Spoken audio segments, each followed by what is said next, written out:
Bueno, excelente. Compañeros, seguimos adelante. Seguimos adelante. El modelo agroexportador. Sí. Como siempre, Franco nos va a deleitar A deleitar. con las columnas parte económicas que nadie nunca quiere hacer. Por suerte está Franco y va a hablar de economía.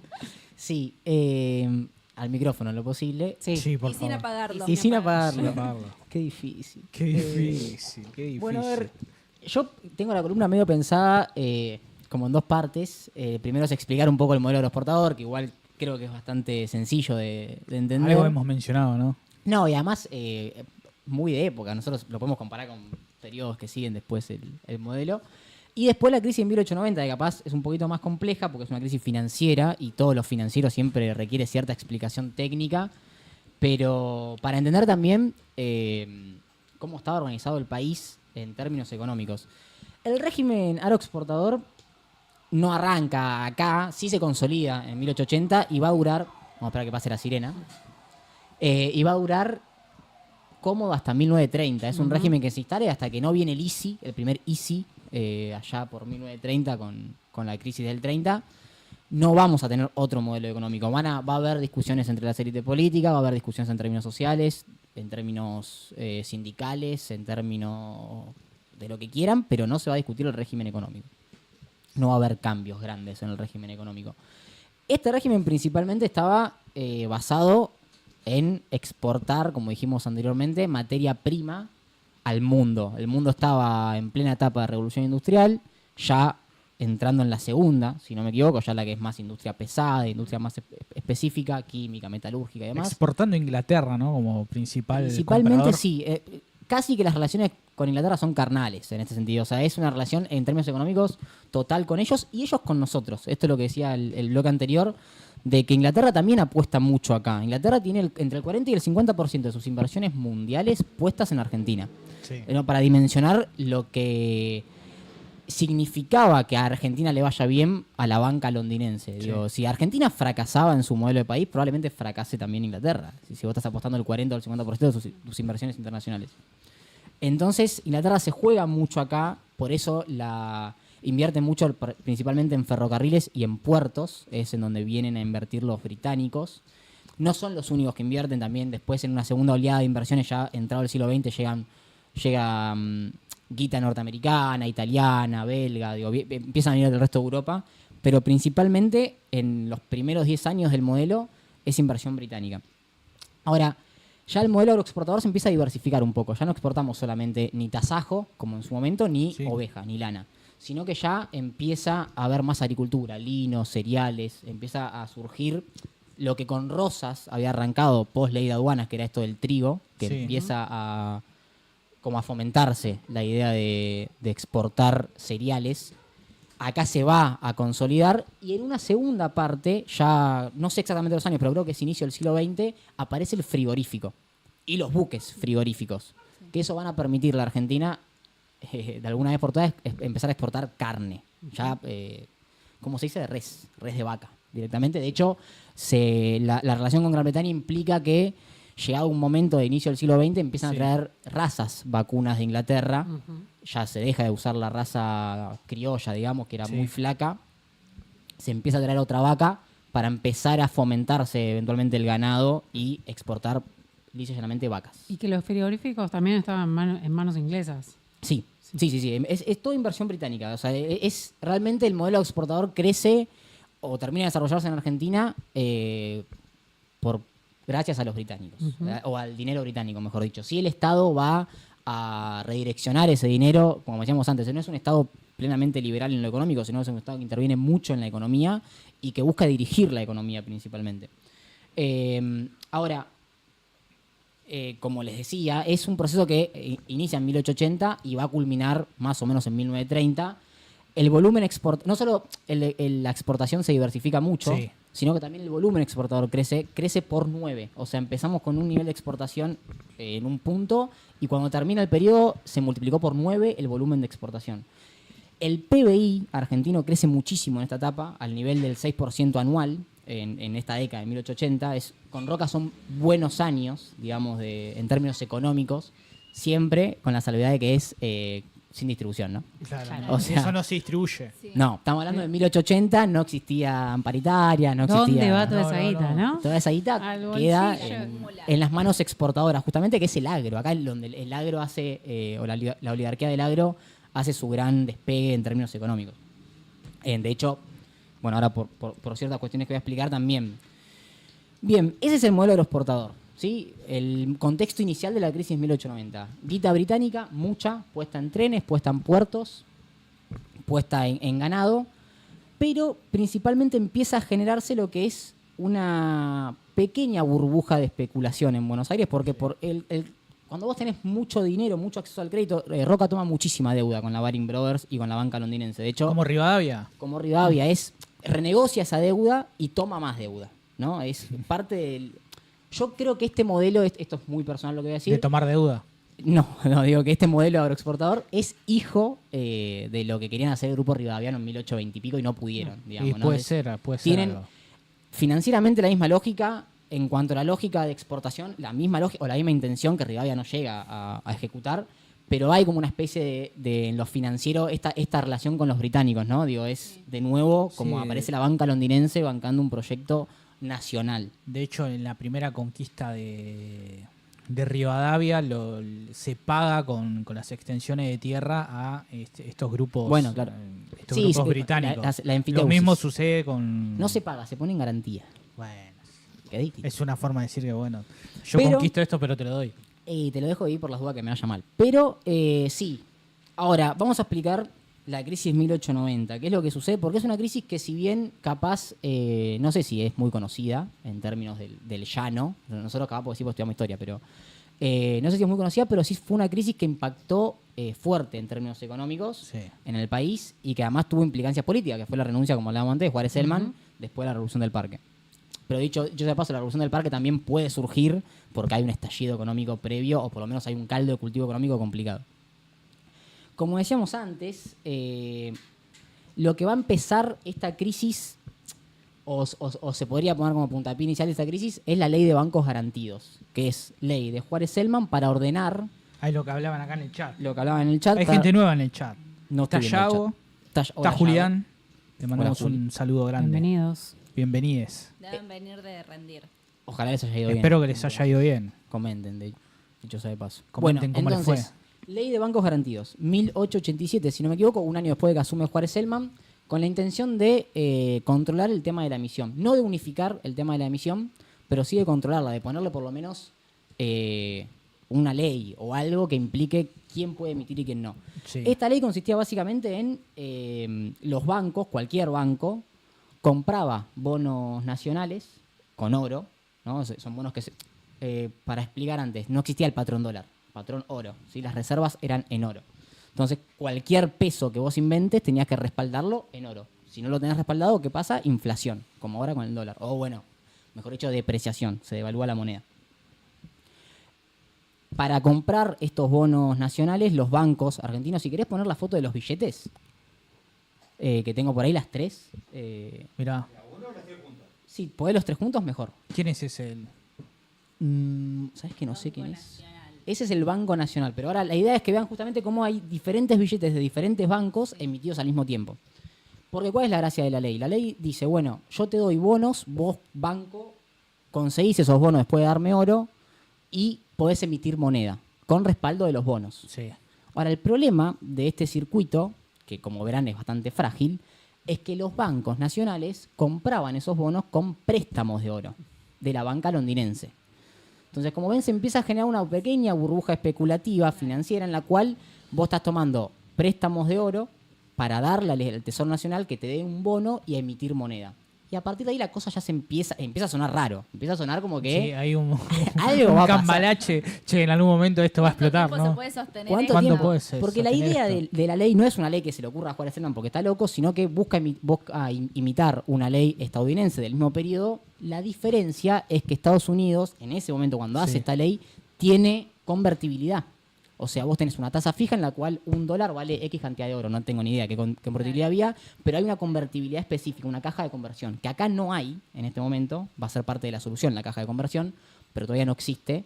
Entonces, al no tener algo que te ate el peso al oro, se empieza a generar una especie de circuito en el cual se empieza a emitir de más los bancos. Fíjense que son 3 billetes que son del mismo La año maquinita hace y son 3 bancos distintos. Uno es el banco francés, otro es el banco italiano, o el Banco de Italia y del Río de la Plata, si no me equivoco el nombre completo, y el Banco Nacional, que es un banco que va a quebrar. Muy buenos los diseñadores gráficos que hicieron los billetes, nada que ver. O sea, Sí, son muy, sí. muy lindos. Son muy lindos. O sea, tienen mucho detalle. Y había un montón. Hay una página de billetes, si quieren poner Acá billetes. Yago dice que el del billete es Alvear. Alvear, Ah, sí, mirá. puede ser.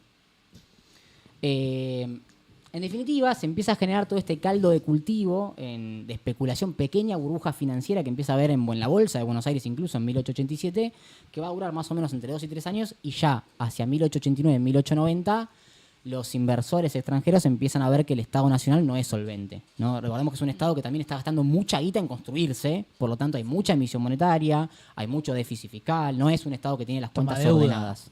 Toma mucha deuda. En las guerras y en la campaña del desierto, financiada por estos grupos británicos. De pronto, estos inversores empiezan a decir, che, bueno, como ahora, ¿no? Digo, piensen que no es una crisis, cuando empieza a explicar la crisis van a ver que tranquilamente podemos comparar el FMI ahora y más o menos va a sonar parecido.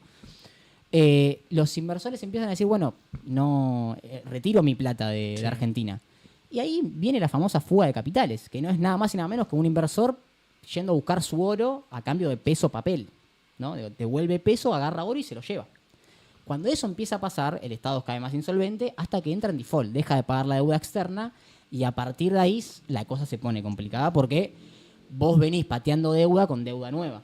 Cuando te dejan de financiar, explota todo Apoyo. Buenos Aires. Y esto lo que comento, la Baring Brothers, la famosa Baring Brothers, Sí. Argentina casi la hace quebrar. De hecho, hay un evento en Hubiese 1890 sido donde fantástico. la Baring Brothers salta y dice, che, estamos con peligro de quiebra. Lo tienen que salir a rescatar otro banco londinense, a la Baring Brothers. El problema era que justamente le debíamos tanta plata a la Baring que si no lo pagábamos, quebraba. Y si quebraba la Baring Brothers, lo que dicen muchos de la época es que probablemente hubiera quebrado todo el sistema. Entonces, el Estado hubiese De quebrado. crédito. Hubiese quebrado Gran Bretaña. O sea, ese es el punto de la hipótesis de que si hubiera seguido esa línea. Qué lástima que no pasó. Obviamente no pasó, los salvaron a la Baring Brothers y renegocian. Este es el típico caso de que si le debes 1.000 pesos al banco, tenés un problema con el banco, pero si le debes 1.000 millones de pesos al banco, el banco tiene un problema, no vos. Acá Claro. pasa lo mismo con Gran Bretaña. Le debíamos tanta plata que eventualmente tienen que sentarse a refinanciar. Refinanciamos, Como pero ahora en el FMI. Mirá si hacemos quebrar el FMI. Estaría bueno, ¿no? podría tranquilamente pasar. Ahora, refinanciamos bajo otro pretexto, ¿no? Llega Carlos Pellegrini, ya después de Juan Selman, acá me voy a ir un poquito de la época.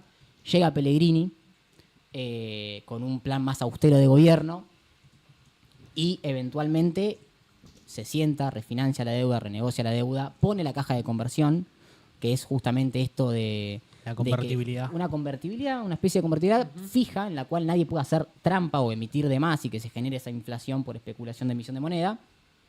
Y por lo tanto ordena un poco la cosa.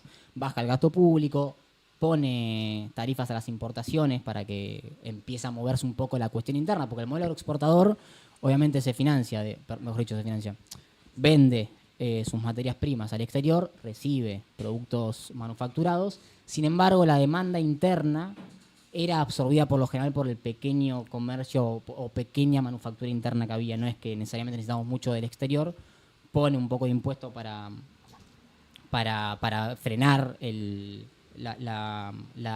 ¿cómo se llama esto? Inflación. La fuga de divisas, Ah, ¿no? Para que divisas. se te deje ir oro a través de las importaciones, vuelve a tener saldo positivo en la balanza comercial y a partir de ahí ordena un poco la cosa. Por eso a Pellegrini se le llama, si no me equivoco, el piloto de tormentas. El piloto de tormenta. Sí, el Mirá. aviador de tormentas, piloto de Gladiador tormentas. Le de pusieron ese tormentas. apodo porque eventualmente llega en un momento muy complicado y con 2 o 3 medidas ordena Sí, la cosa. viste que igual les gusta exagerar todo. Como la revolución del Como la parque. revolución del llamamos parque. Es parte del revolución. mismo, Es parte del mismo hito. del mismo mismo proceso. relato. De la misma épica. Nace de ahí, claro, nace de ahí. Quizá debe ser Para por ahí. terminar, las consecuencias de esta crisis. ¿Se entendió algo de la crisis? Algo ¿Alguna entendí, duda? algo entendí. ¿Alguna pregunta? Todos toman deuda. Todos especulan con algo que es muy frágil.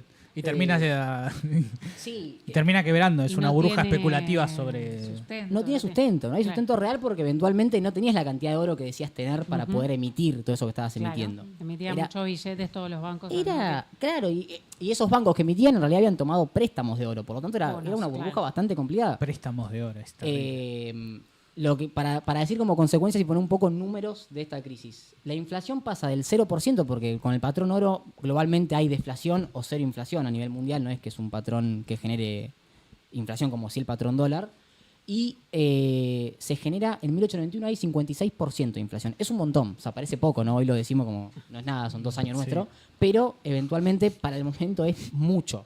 Se genera una depreciación grande de los salarios, del trabajo. Por eso, ¿tenés la imagen del 1 de mayo, Alan, que puse? Como para cerrar la columna, con un poquito de clase obrera. Pero justamente genera quilombos a nivel macro y microeconómico también, empieza a generar despidos, pérdida de poder adquisitivo.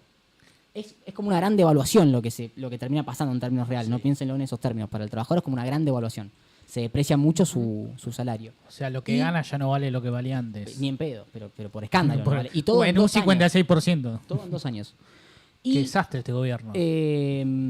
la sacaste la imagen. ¿Por qué la sacaste? Está en contra de los trabajadores. Y como vemos, ese manifiesto que encontré, ese periódico, es la primera vez que se genera una manifestación por el 1 de mayo en Argentina o en Buenos Aires. Y es justamente en este contexto, en el contexto de esta crisis. Por eso lo quería resaltar, decir, bueno, eventualmente si uno se pregunta, che, esta crisis que parece financiera, que parece una crisis de bolsa, parece una crisis de gente de plata, ¿afecta eventualmente a la clase trabajadora? Sí, vaya que sí. La afecta de gran forma. Su salario vale menos. Quiero hacer un Sí. comentario sobre esto. Dice, manifiesto a todos los trabajadores de la República Argentina, 1 de mayo de 1890. Trabajadores. Quiero que notemos lo que dicen en 1890. Sí. Compañeras, compañeros, Wow. salud. Sí. Y después hay mucho ahora que le molesta decir Compañeres. compañeras, que la inclusión y bla, 1890. 1890. Que vivan los vascos. Ese es el trabajo de las primeras militantes feministas. Esa es la, por lo ¿qué de- ola es en esa Sí. época? Ustedes están más... Sí, no No sé qué ola no es. sé de, pero sí, una de las Debe ser primeras. la primera. Sí, no sé si a nivel mundial, pero en nuestro país sí. Bien, Compañero y compañera aplica porque viene de compartir el pan. ahí va. Puedes compartir el pan con Con un pan. femenino o con un masculino. Así que aplica. Está bien aplicado. No, Sí, lógico, pero que lo pongan, Pasa que, digo, ahora molesta un poco agregar el compañeras y toda la cosa. Y encima compañeras primero. Compañeras primero, sí. Nada, en definitiva, esta crisis termina generando la quiebra de muchos bancos, que era el Banco Provincia, o casi que era el Banco Provincia, que era el Banco Hipotecario, que era el Banco de la Nación. Después es creado el Banco Nacional Argentino, que es el que está hoy, hasta el día de hoy. Sí. Es creado por Pellegrini también, que es para ordenar un poco la cosa. Pero en definitiva, como análisis final o como conclusión final de esta crisis, siento que llega en el momento justo para que se ordene un poco la cuestión económica del Estado o financiera, porque era un quilombo de lo financiero. O sea, yo acabo de relatar un Para que quilombo terminen financiero. un poco de hacer chanchadas, ¿no? Con el Estado, con... Y como que Pellegrini termina diciendo, bueno, ordenemos esto en serio y se ordena de una buena vez por todas y a partir de acá inicia un periodo, sí, sin crisis hasta 1930 de la República Argentina. Hasta que cae el modelo Claro, liberal. porque veníamos con una construcción, una consolidación en el ámbito político, social, como que eso se empieza a establecer y bueno, quedaba la pata económica Sí. ahí medio suelta. Que con Roca parecía que se había acomodado, pero generó Sí. una burbuja financiera que Claro. termina de acomodarse con Pellegrini. Yo no Ahora, tengo- pará, ¿no te vas a pronunciar sobre si Argentina fue o no fue potencia mundial en esa época? No, en esos términos yo no busqué data por el estilo. Obviamente el dato que siempre existe, que es el PBI per cápita de la época, es un dato muy falso porque no explica nada y porque No, eran y después pocos tenés países que en ver el la ranking. redistribución. No, la distribución no existía Por eso. directamente. Pero yo no sé si Argentina era la potencia, pero eventualmente es una época en la cual se logra, no en 1880, pero sí a partir de 1890 se logra acomodar cierta cosa económica Por un lapso de tiempo se manejan buenos números. que pareciera que va a funcionar. Obviamente ya después con... Eso pensaban los ingleses hasta que todo explotó. Con el devenir para mí del consumo de masa, de la política de masa y demás, empieza a chocar mucho este modelo. Porque es un modelo que, como decimos, no distribuye las mucho guerras, la ¿no? riqueza. También de la Primera Guerra la Mundial. Primera Guerra Mundial. No es un modelo que distribuya la guita. Simplemente genera Genera dinero, pero no logra distribuirlo y no está tampoco en Quizás planes. no quiere, no es que no logra, Capaz no, no quiere. no lo quiere. Pero bien, yo no tengo nada más para decir. Nada más para decir. Muy bueno, amigo. Me Gracias. gustó.